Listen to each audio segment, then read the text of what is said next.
In the fall of 1987, local news channel WSB-TV2 of Atlanta, Georgia, was attempting to fill a scheduling gap in their Sunday morning lineup.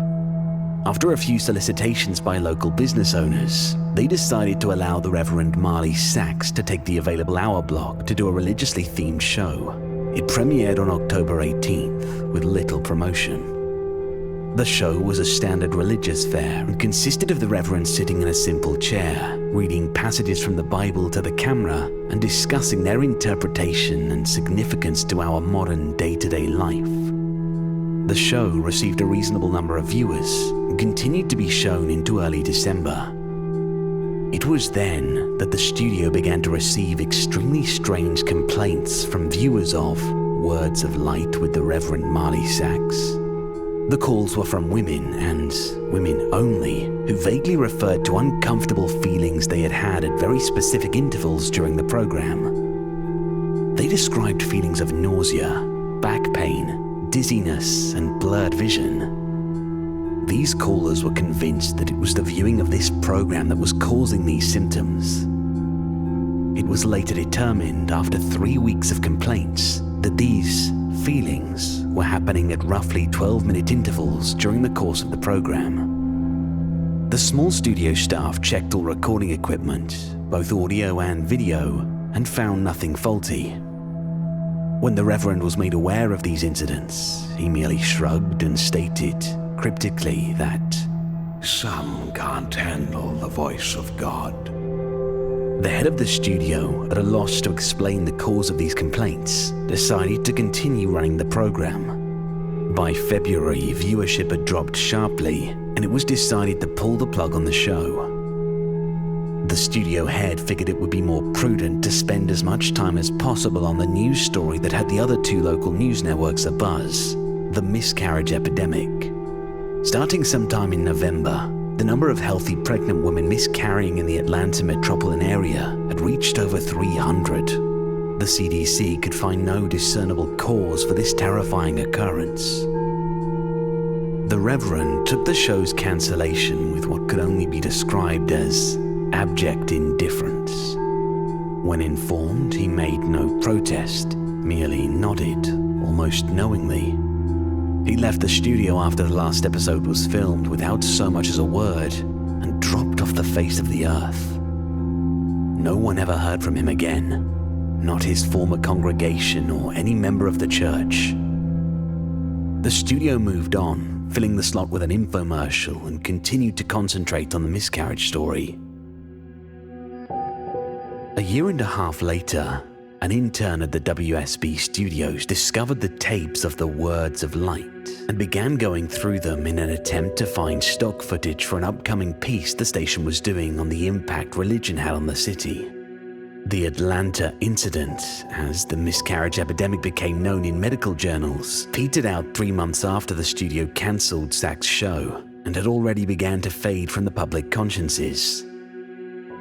As the intern went through the tapes, he made a disturbing discovery about the footage. While attempting to stop one recording at 10 minutes and 45 seconds, he mistakenly jammed the fast-forward button down. While the footage whizzed by, he attempted to pry up the button with a screwdriver. Just as he succeeded, the tape stopped at 32 minutes and 1 second. The intern fell out of his chair when he looked up at what was frozen on the screen. The image of a badly decomposed, severed head filling up the entire frame.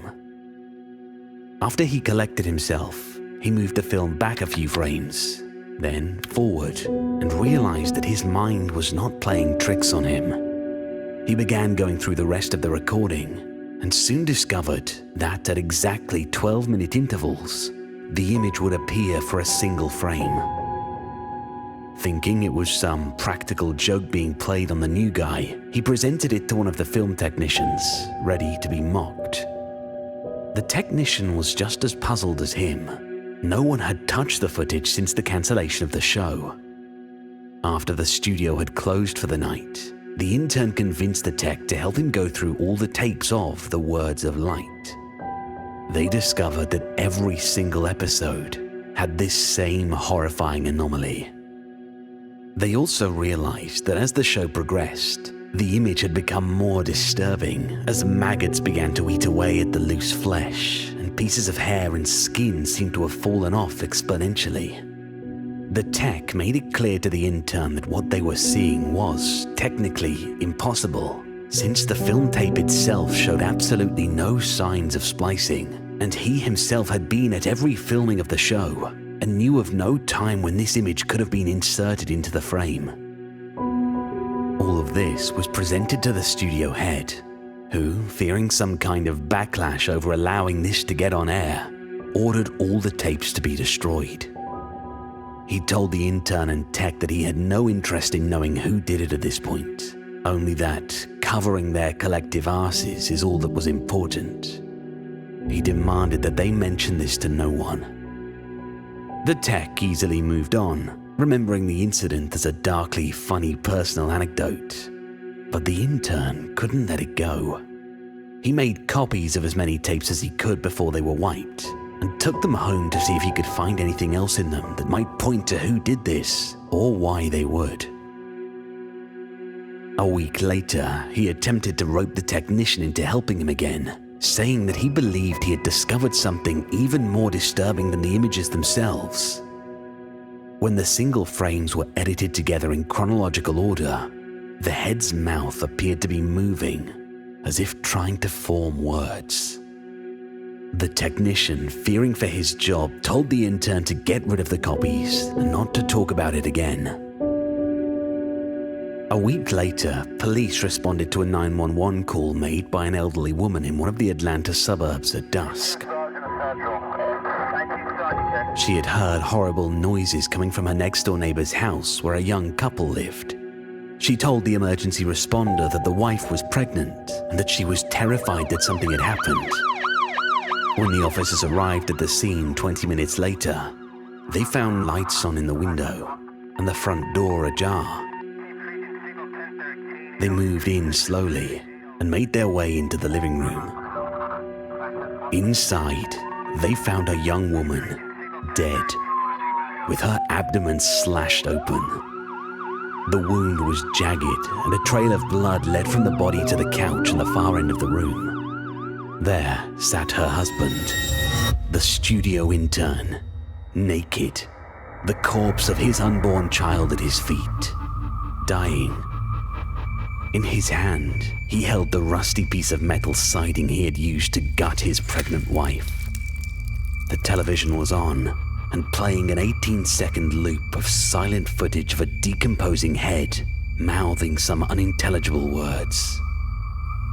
The story at the police precinct to this day is that the intern kept saying under his breath, over and over again as they led him away, "The light of God calls them."